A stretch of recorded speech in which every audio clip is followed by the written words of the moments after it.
Farmers, beware! Not everything you hear about tomatoes is true. Today on Mkirikacha TV, we're busting viral myths that could be ruining your harvest. Myth or fact? Let's find out! Don't forget to like, subscribe, and comment your craziest tomato myth. We might test it next. They say sprinkle some ash and boom, all diseases disappear.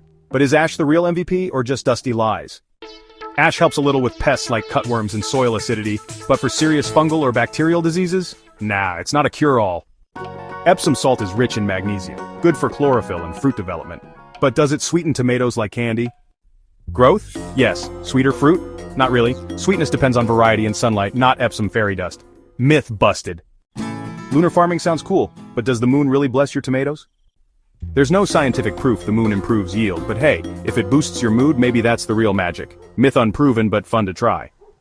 Some say it's liquid gold, others say it's gross, so should you really pee on your tomatoes? Diluted urine at a ratio of 1 to 10 can help. It's rich in nitrogen, but overdo it and you'll burn the plants. Myth confirmed, with caution. Can words make tomatoes grow faster? Let's test it. No scientific proof, but maybe you feel better. And a happy farmer equals happy plants. Myth busted, but great for your mood. So, farmers, don't believe everything you hear in the market. Test it, question it, and maybe, just maybe, send it to us to bust. What's the weirdest tomato myth you've heard? Comment below and you might see it in our next episode. This is Mkirikacha TV, where farming meets facts and fun.